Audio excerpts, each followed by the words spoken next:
Live from Quito, Ecuador, I'm Soini Gray and this is From the South, the midday news brief from Tell Us Your English. We start this new edition right now.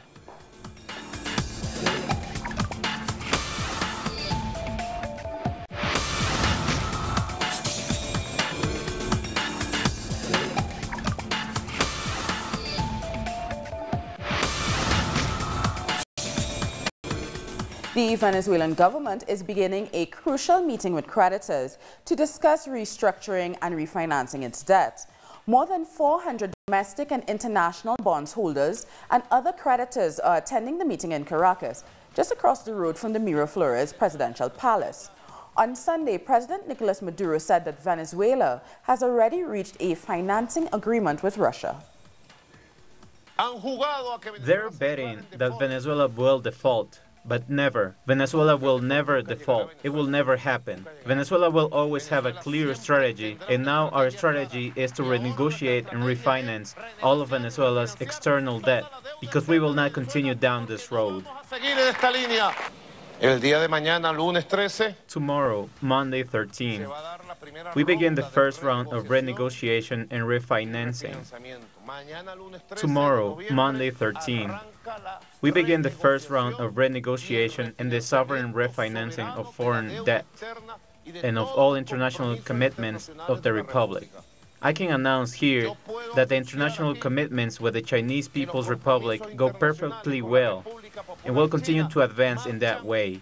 I can announce we have reached a renegotiation and financing agreement with the Russian Federation, and this week the document of refinancing all of the Venezuelan debt with Russia will be signed in Moscow.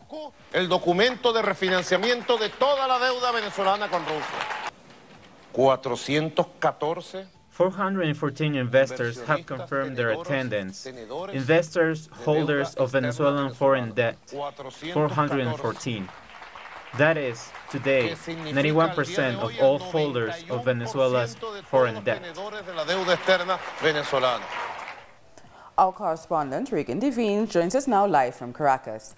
Hello, Regan. Just describe the scene there in Caracas with this big meeting of Venezuela's creditors.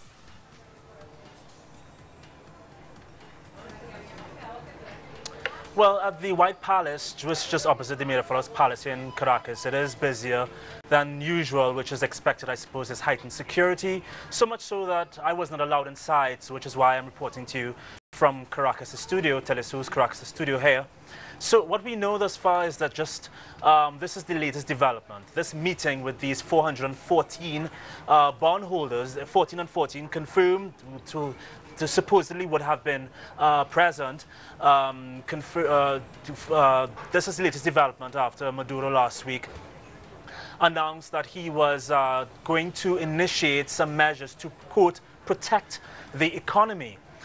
This is one of them also. He will be giving some 500,000 bolívares to some 4 million families for Christmas, some Christmas hams as well to some 6 million families, among other measures. And this, of course, this restructuring, this meeting they're having today is talks to restructure with bondholders to restructure payment of the $60 billion in Venezuelan bonds.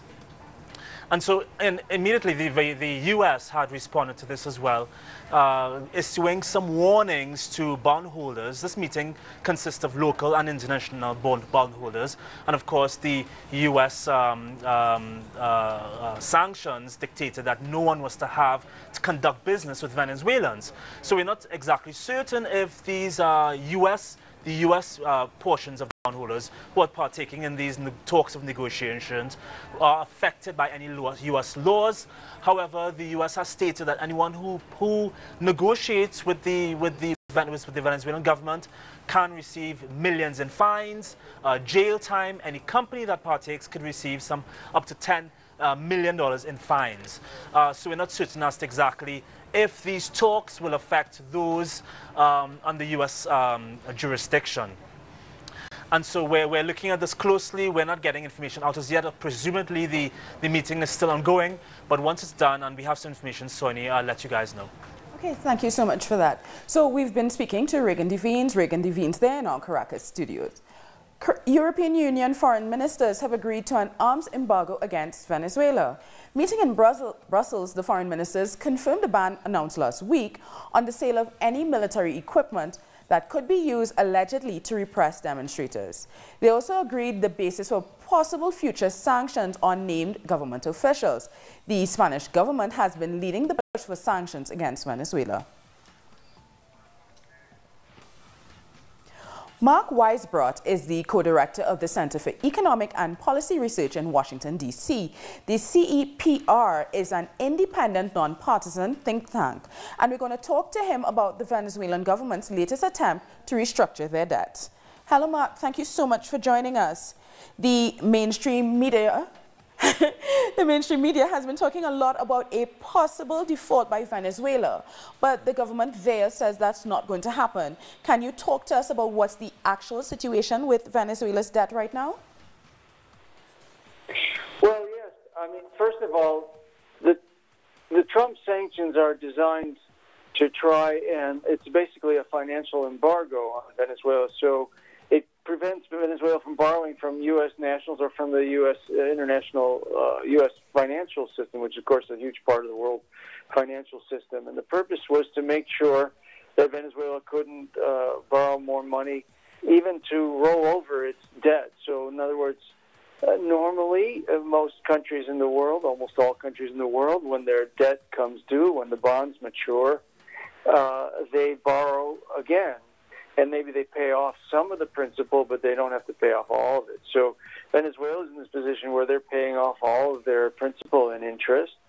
And this is an enormous burden since the collapse of oil prices and, of course, the deep recession that the economy's been in for the last few years. So, but even now, the government, of course, and this is a very reasonable thing to do, is trying to restructure the debt so that some of these principal payments and possibly interest as well get postponed into the future. And when you do that, you have to exchange the existing bonds for new ones. And, of course, the sanctions prevent that, too.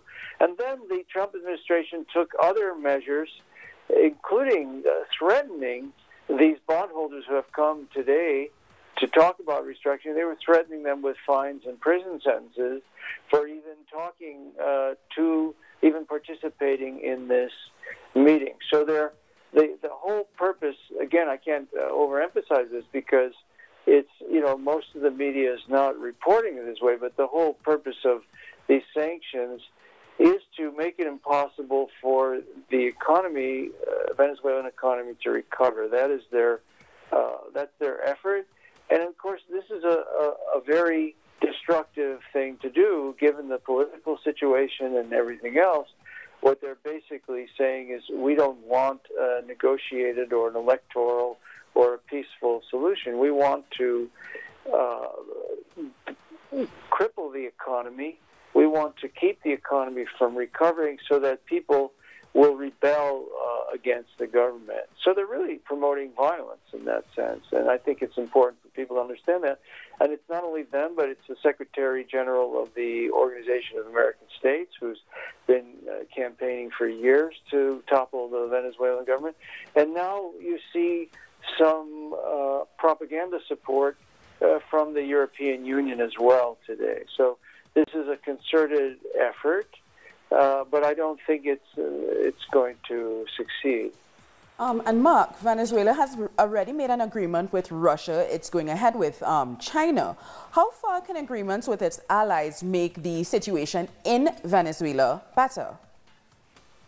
Well, it could have quite an effect. In fact, here's,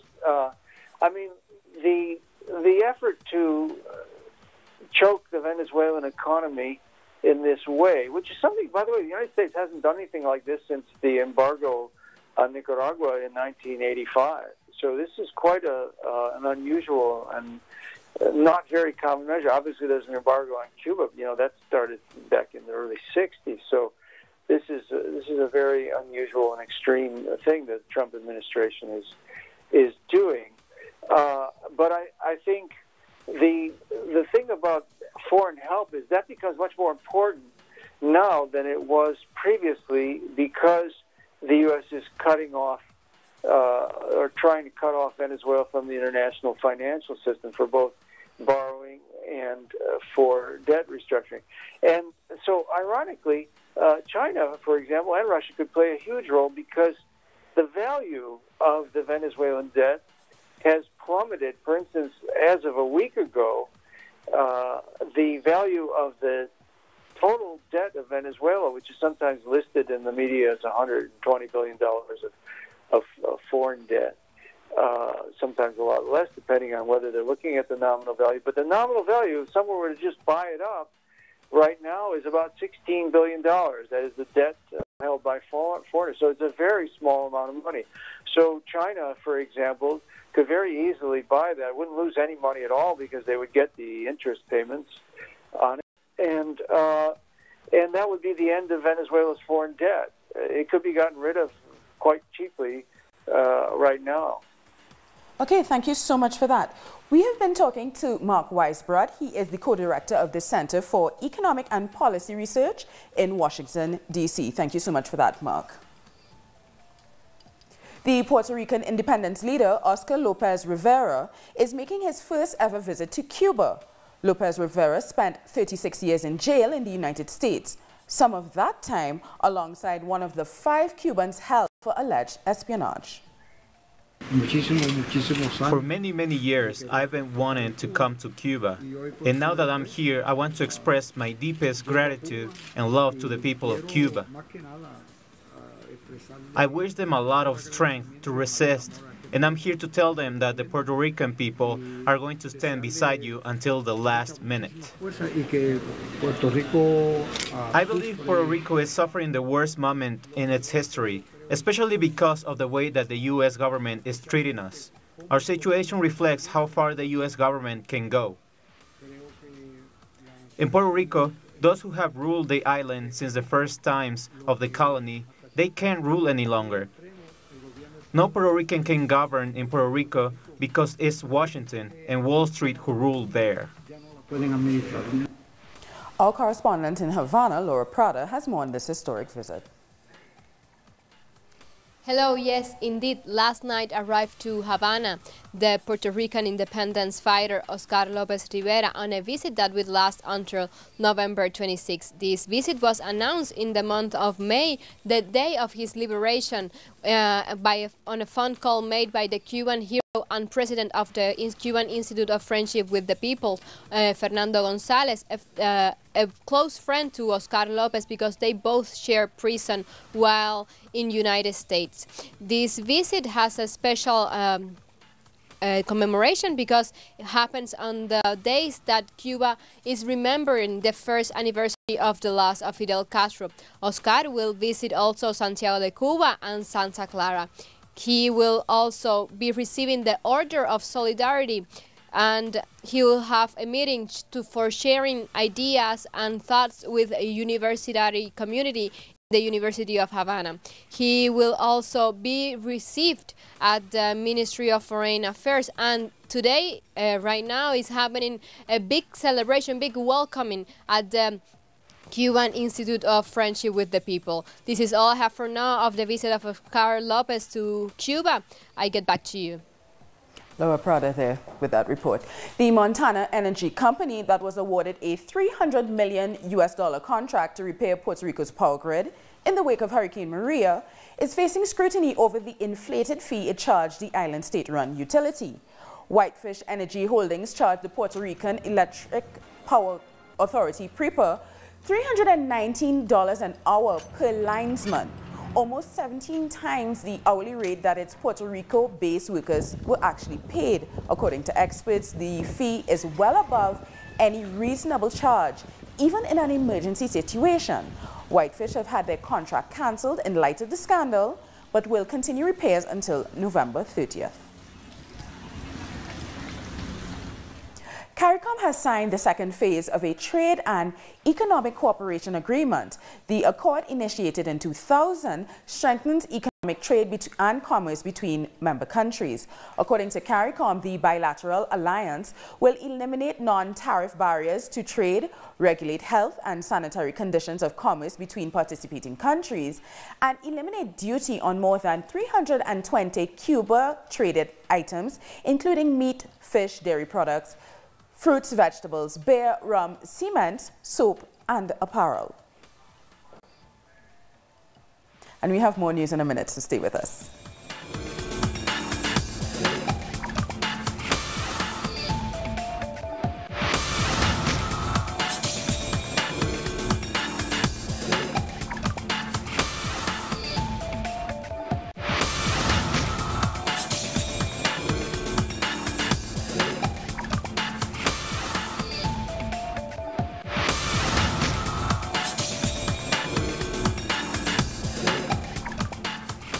A 6.5 magnitude earthquake has struck the Pacific coast of Costa Rica, causing massive panic in the capital San Jose, which was the most affected by the tremors.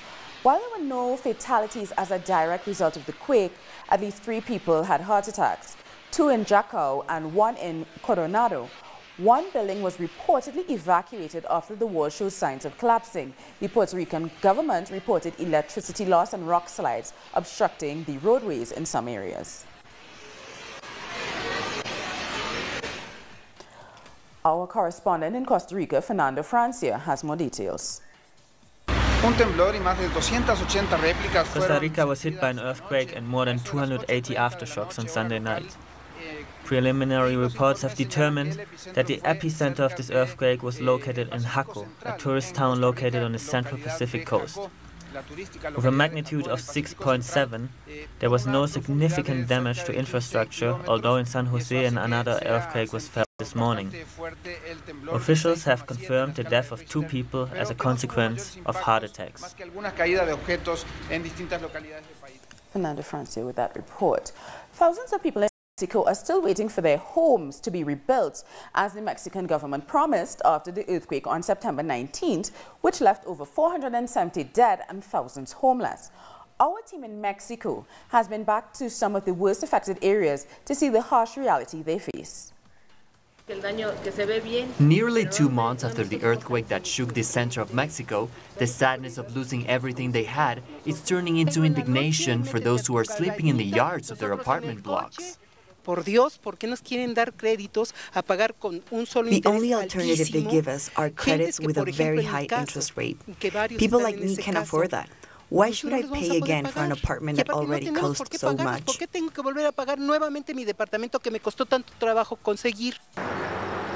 9 of the 25 buildings that make up this development, located south of the Mexican capital, have structural damage, according to the expansions by the authorities, which the residents don't trust. This came from the DROs, and the people working on them were fishing engineers, doctors, people who are not specialists in structural engineering. Susana Lopez lived in this apartment for 24 years. Her daughters grew up here, and her grandchildren also took their first steps here. Now she's facing uncertainty. At her age, and with the precarious pension she receives, she won't be able to pay the expensive repairs or afford a new home.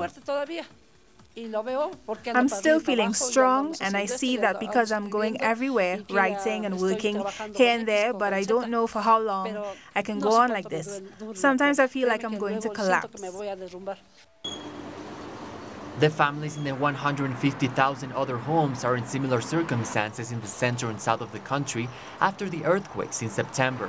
Eduardo Vázquez's apartment, for example, seems to be in perfect condition, but another tremor could reveal the structural damage suffered by his building.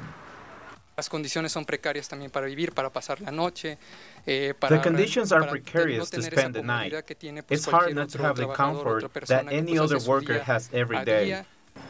There are still makeshift camps on the street with people who are still waiting for a plan that meets their needs. The government is not doing what it should. They are avoiding their responsibility. Of course, it was nature that affected us, but the government is not providing any real help. They say they've been forgotten by local and federal authorities, who now have over 20 billion pesos, which is around $1 billion, approved by Congress for the Natural Disasters Fund, a number that is insufficient given that the president said the cost of reconstruction was double that amount. A fire has ravaged a 2,000-year-old mural and ancient archaeological site on the northern coast of Peru. The Temple of Ventura, which sits near the ancient Sipan complex, which was unearthed by architects in 1980s. The 4,000-year-old temple filled with murals was discovered in 2007. According to local media, firefighters managed to control 95% of the blaze, and now prosecutors will assess the culpability of local administrators. Several thousands of protesters have taken to the streets as workers in Brazil began their first week under President Michel Temer's new labor laws, which came into effect on Saturday. The new austerity legislation is a central part of Temer's program of economic adjustment. Trade unions have been protesting for months against the reform, which they say strips them of basic employment rights granted over 70 years ago. Pension reforms are still to be negotiated by the National Congress. Salvadorian officials are working to develop a permanent solution for the hundreds of thousands of Salvadorans living in the United States under temporary protected status, according to El Salvador's president, Saad. While the TPS will be officially revoked from January 2019, there have been no official word concerning what will happen to the status of over 190,000 Salvadorians covered by the program, which expires March 2018. Vice President of the Service of And we'll be back very soon, so stay with us.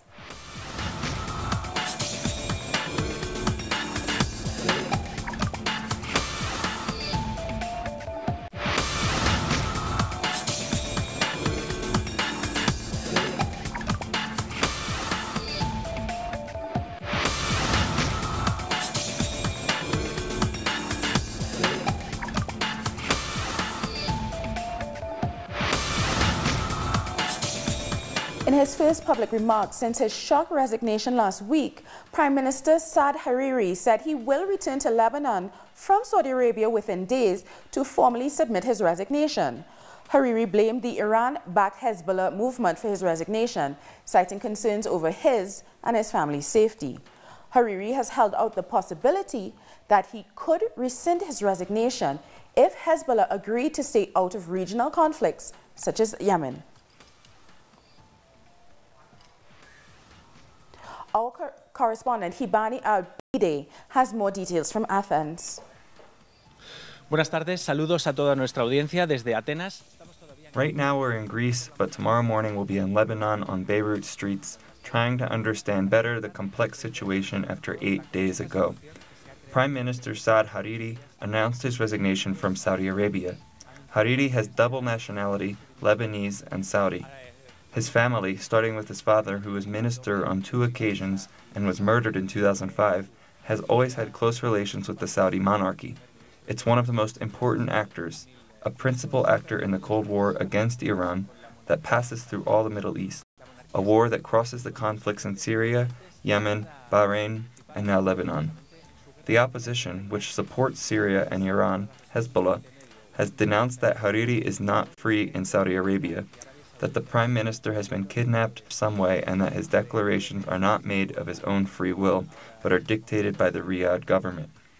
Last night, trying to remove doubts on this, Saad Hariri gave an interview in a TV show on a channel.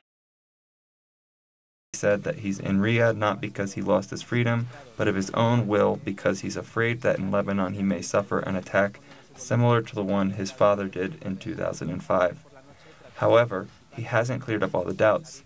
All the opposition and the president himself think that Hariri is not free when he says that, and that he's responding to Riyadh's interests. We'll see what happens in the coming hours. A report there from Athens, Greece. The U.S. President Donald Trump is ending his tour of Asia at the ASEAN summit in the Philippines. Leaders there are focusing their talks on security and trade. Our correspondent, Isiora Diaz, has more. The leaders participating in the Southeast Asian Summit taking place in the Philippines are focusing their talks on security issues, especially on North Korea's nuclear program, the situation of the Korean Peninsula, as well as the refugee crisis affecting the Rohingya fleeing Myanmar to Bangladesh. Another big concern for the 11 countries at the Asian Summit is the increase in terrorist attacks executed by the Islamic State group. The Philippines President Rodrigo Duterte is chair of the summit, although this year the participating members are evaluating if Singapore should lead the group in 2018. Leaders are signing a document that aims to protect Southeast Asia immigrants' rights and access to health services.